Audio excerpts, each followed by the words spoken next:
आता पाय पळेल राजाचं पोरग, त्यानं त्याला आदेश म्हणले सगळ्या जमिनीवरच मंडप उभारा, म्हणजे इकायले त्याच्यावर मकू का? MA DED झालेले पानटापऱ्या टाकायले, बरं ते लय घरचं करोडपती असतं. महाराष्ट्रात सध्या गुटखा पुड्या विक्री बंदी आहे, आणि तरी गुटख्याच्या पुड्या ह्या सगळ्या कुठं बी भेटायल्यात.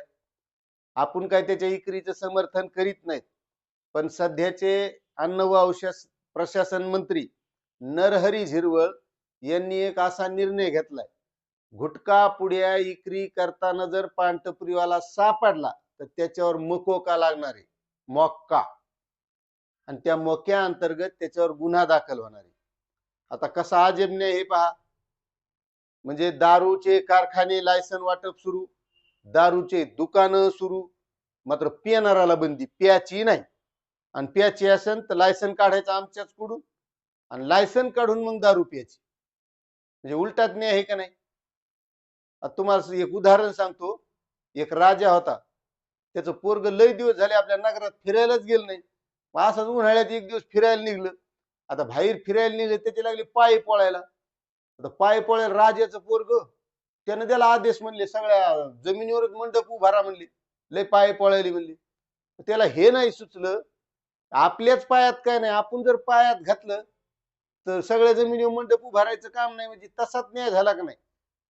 गुटखा चालू आहे, महाराष्ट्रात बंदी आणि इकरी तर चालू आहे, त्या कंपन्या त्या बंद करण्यापेक्षा जी इकायले त्याच्यावर मकू का? म्हणजे उलटात नाही आहे का नाही?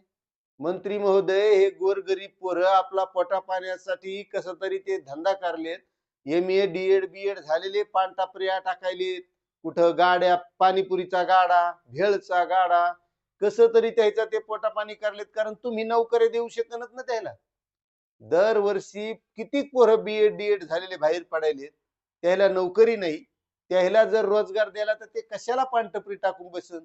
बरं ते लय घरचं करोडपती असतं, तर ते पानटपरी घ्यायला टाकली असती, मोठी कंपनी नसती टाकली एखादी. त्याच्याकडे काहीच नाही, त्याच्यामुळे ते आपलं कोपऱ्या कापऱ्याला कुठंतरी शहरात गल्लीबोळात जागा पाहतंय, आपलं स्वतःचा उदरनिर्वाह चालावा, चार लोकांना आपल्याला चांगलं म्हणावं म्हणून त्याचा ते व्यवसाय करले. आणि त्या गुटख्याच्या कंपन्या चालू आहेत, त्याला यालाय म्हणून ते इकायले, त्याचं काय आपण समर्थन करीत नाहीत. त्यांना इकू नये, गुटखा इकू नये.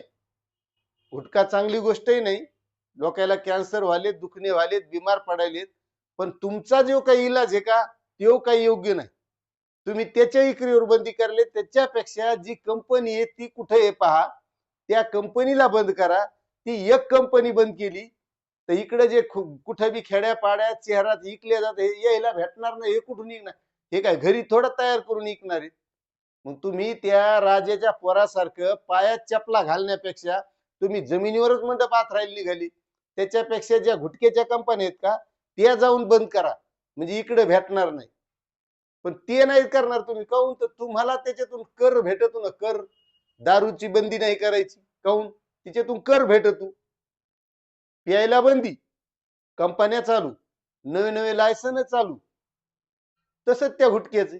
त्याच्यामुळं ते गुटखा बंद करा कंपन्या, म्हणजे ह्या लोकांना विकायला भेटणार नाही, खाणार नाहीत लोक. असा काही निर्णय घ्या ना जरा, की जनतेला पटला पाहिजे. मात्र तुमचे निर्णय म्हणजे सगळ्यात भारी, काहीतरी जनतेच्या हिताचे, जनतेच्या सुखाचे, जनतेनं म्हणावं खरंच आपलं सरकार आहे, असे काही निर्णय घ्या, म्हणजे आम्हालाही बरं वाटेल. नाही तर बाकी चालूच आहे आपलं. जय हिंद, जय महाराष्ट्र.